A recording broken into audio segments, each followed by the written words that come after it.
शिव कृपा के बिना कुछ संभव नहीं।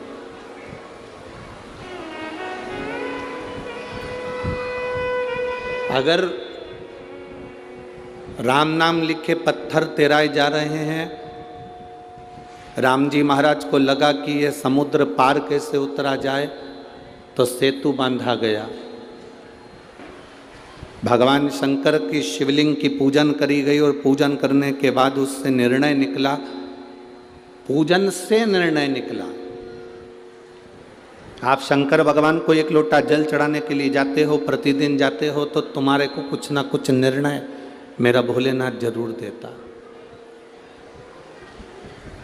शिव को जल चढ़ाने का निर्णय संसार के लोगों को जरूर मिल। एक पत्र आया, हम ज़्यादा पत्र आज पढ़े नहीं क्योंकि थोड़ा भीड़ था, इसलिए पत्र नहीं पढ़ पाए, पर 2 पत्र हमने पढ़े हैं। उन 2 पत्रों में एक पत्र किसी ने लिखा है, उन्होंने अखबार का फोटो भी यहाँ लगाया।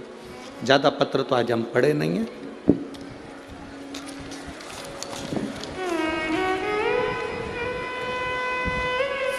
इस पत्र की सबसे पहली लाइन आप टीवी के माध्यम से और एलईडी के माध्यम से, टीवी पर और आपके सामने जो एलईडी लगी है उस पर देखेंगे। इस पर लिखा है, एक बेलपत्री का बल और 1 लोटे जल का फल। इस पत्र को जिसने लिखा है स्वर्णलता वर्मा, पति श्री राजेश वर्मा, कहीं बैठे हों, रंजना नगर, बाईपास रोड, भिंड, मध्य प्रदेश। मेरा मोबाइल नंबर ये है। कहीं बैठी हों तो हाथ हिला सकती हैं। अगर किसी ने ये पत्र लिखा है तो अगर कहीं बैठी हों तो हाथ हिला सकती हैं। स्वर्णलता वर्मा, पति श्री राजेश वर्मा, रंजना नगर, बाईपास रोड, भिंड, मध्य प्रदेश। कहीं बैठे हों तो हाथ हिला सकते हैं। आप ही हैं? हाँ, ऐसे हाथ हिला दो एक बार वापिस। ठीक है। श्री शिवाय नमस्तुभ्यम गुरुदेव। एक लाइन इन्होंने बहुत अच्छी और लिखी है, लुटा दिया भंडार काशी वाले ने, कर दिया माला माल काशी वाले ने। गुरुजी, शिव महापुराण को नमन करता हूँ। मेरी बेटी स्वप्निल वर्मा ने सिविल जज के लिए परीक्षा दी, 2021 में दी, पर उसका मेंस नहीं हुआ। बेटी बहुत उदास हो गई। आप लोग भी टीवी के माध्यम से और एलईडीओं के माध्यम से पत्र पढ़ सकते हैं। मेंस नहीं हुआ, बेटी बहुत उदास हो गई। मैंने उससे कहा कि बाबा पर भरोसा कर, अब तू एक काम कर, 1 लोटा जल और बेलपत्री शहद लगाकर बाबा को समर्पित करना प्रारंभ कर। गुरुजी, दुनिया के लोग हंसते होंगे कि बेलपत्री पर शहद लगाने से कोई फल मिलता है।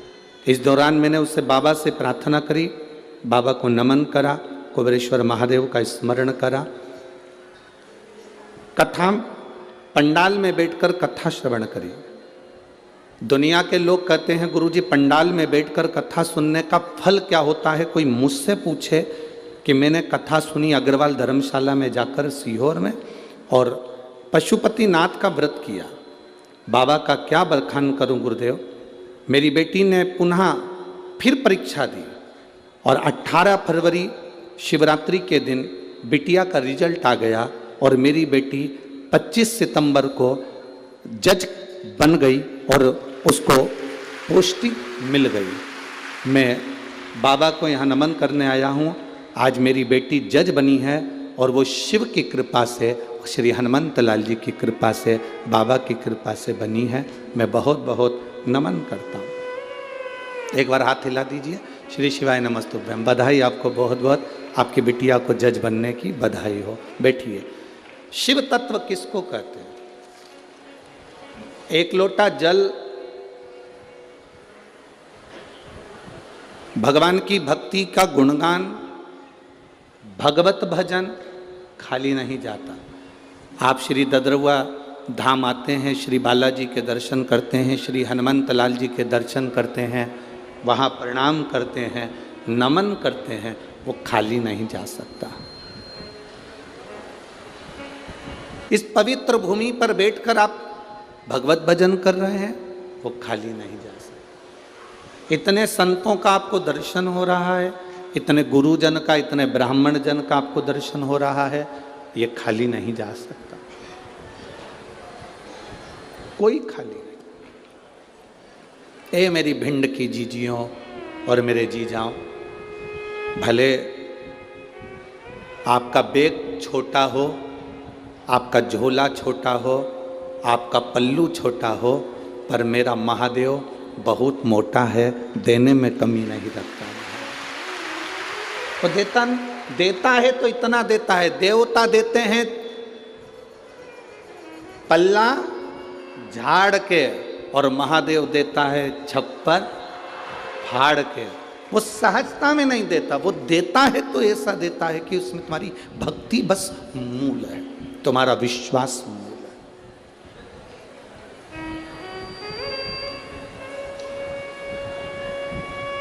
भगवान शंकर की पूजन श्री राम जी महाराज ने करी, रामेश्वर धाम की स्थापना करी। नल नील, ये बुद्धि, ये विवेक, ये चित्त, ये वृत्ति सब उसी ने दे दी।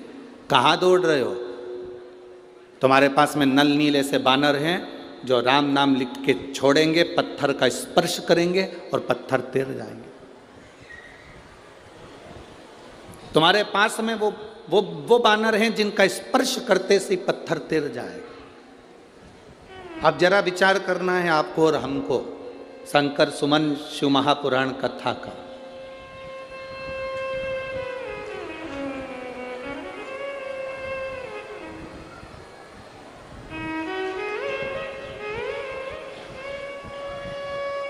ये हमारे जीवन की पहली ऐसी कथा है जिस कथा का नाम हमने नहीं रखा है। ये हमारे जीवन की पहली कथा है जिसका नाम ददरउआ सरकार ने रखा है, शंकर सुमन शिव महापुराण। अपनी जीवन की पहली कथा है। हमेशा कथा का नाम हम देते थे, पर अब की बार हम समीर को बोले, आशीष जी को बोले, जो सरकार कहेंगे वो कथा का नाम। तो कि उनका मन है चंबल क्षेत्र में शंकर सुमन हो, बाबा के नाम से हो, हनुमान जी के नाम से हो। हमने कहा जो सरकार ने लिख दिया, सील ठप्पा लग गया, वो कथा बाबा हनुमान जी महाराज खुद बाचेंगे। अपने को नहीं बाचना है, वो खुद आके बाचेगा। ददरउआ धाम वाला श्री बालाजी महाराज, श्री हनुमान जी खुद बाचेंगे, अपने को नहीं बाचेगा।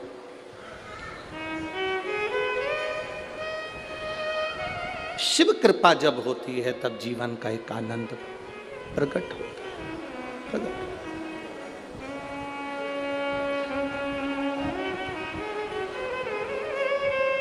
उनकी कृपा बिना कुछ नहीं। तुम्हारे पास में ऐसे बानर हैं जो राम नाम लिखकर छोड़ेंगे, पत्थर का स्पर्श कर कर छोड़ेंगे और पत्थर तैर जाएगा। तुम्हारे पास में है। शंकर जी ने श्री राम जी से कहा, आप मेरी पूजन करे, वो मार्ग बता दिया भोलेनाथ जी। भोलेनाथ जी करते क्या है? मार्ग बताते। शिव करते क्या है? केवल मार्ग बता देते कि आपको किस मार्ग पर चलना, आपको कैसे फल मिल सकता है, आप कैसे सफल हो सकते हो, ये शिव बता सकते हैं।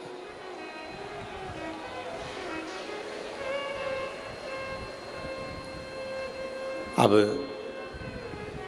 राम जी ने नल नील को बुलाया कि तुम्हारे पास में कोई ऐसी विद्या है।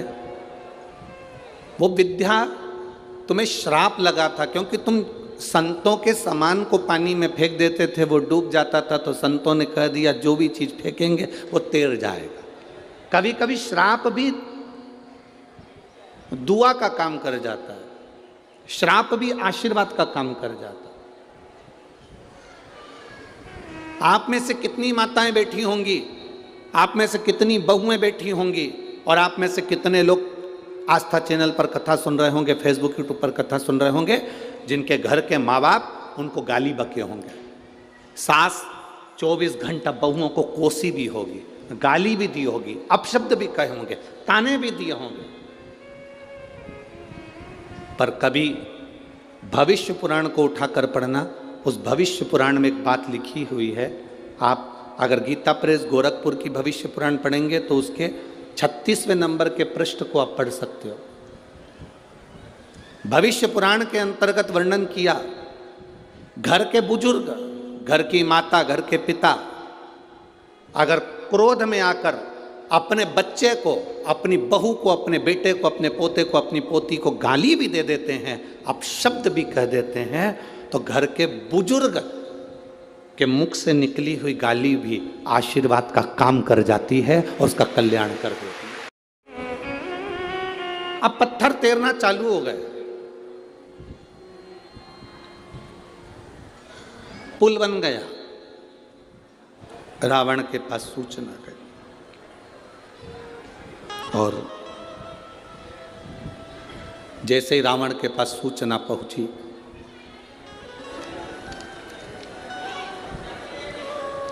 रावण ने सूचना पाते से उसी समय पर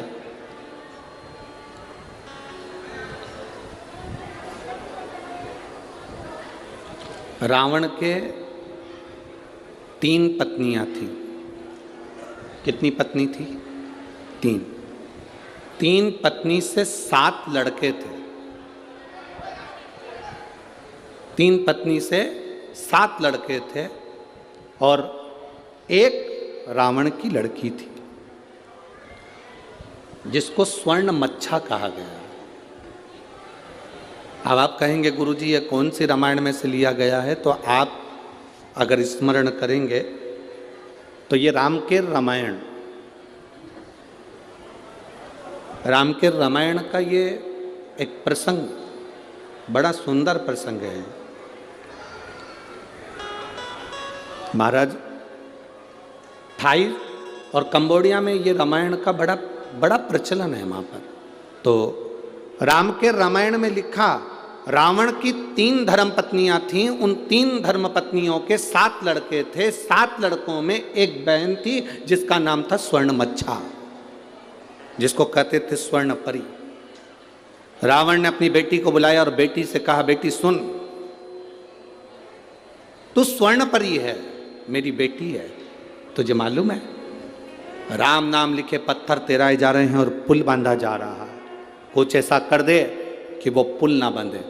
स्वर्ण मच्छा समुद्र में गई, अपने पिता के शब्द सुनकर पानी में गई और पानी में जाकर उसने अपने समुद्र के अंदर जितने भी, जल के अंदर जितने भी जीव थे उन सबसे कहा, मेरा कहना मानो, इस सारे पत्थरों को उठा उठा कर एक कोने में लगाना चालू कर दो। जैसे ही नल नील पत्थर फेंकते, वो पत्थर जाते, पुल बनकर आधा तैयार हुआ था। आधे पुल का सामान उठाकर सारे की सारे समुद्र के जीव उन पत्थरों को ले जा के छुपा देते। बड़ी आफत खड़ी हो गई। अब जब आफत खड़ी हुई तो लक्ष्मण जी ने, लखनलाल जी ने तुरंत उसी समय पर श्री हनुमंत लाल जी को बुलाया और हनुमंत लाल जी को बुलाकर कहा, श्री हनुमान जी महाराज ये बताओ कि ये पत्थर इतने तैराए जा रहे हैं, इतने पत्थर तैरा रहे हैं, ये पत्थर सब जा कहाँ रहे हैं? इतने पत्थर तैराने के बाद ये कहाँ जा रहे हैं? ये पत्थर कहाँ जा रहे हैं? कहा, महाराज जी पता नहीं ये पत्थर जा कहाँ रहे हैं, ये पत्थर पहुंच कहाँ रहे। अब विचार किया गया कि आखिर ये पत्थर कहाँ जा रहे हैं। हनुमान जी महाराज बस पानी में कूदने ही वाले थे, पानी में कूदने ही वाले थे, इतने में देव अधिदेव महादेव उस समय पर प्रकट हो गए और भगवान शंकर ने कहा, हनुमान तुम्हें कहीं जाने की जरूरत नहीं है, रावण की लड़की है स्वर्ण मच्छा, जो कि इस पानी में जाकर जीवों के साथ इन पत्थरों को लेकर एक कोने में एकत्रित कर रही है, इसलिए पुल नहीं बन पा रहा। आप आज्ञा करें मैं क्या करूं? आप आज्ञा करें मैं क्या करूं? तब भगवान शंकर ने कहा, तुम्हें कुछ नहीं करना, केवल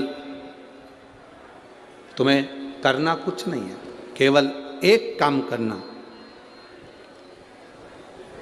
अपनी जो गदा है उसको जल में छुआ देना, केवल जल में छुआ देना। हनुमान जी की गदा का नाम क्या था?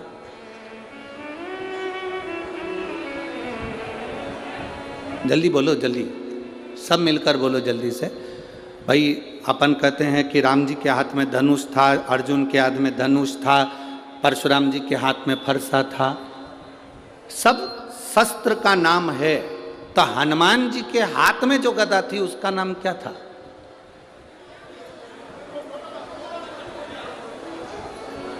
उस गदा में ऐसा क्या था जो हनुमान जी के हाथ में थी? हनुमान जी के हाथ में जो गदा थी उस गदा का नाम क्या था? उसका नाम था कुमोदकी।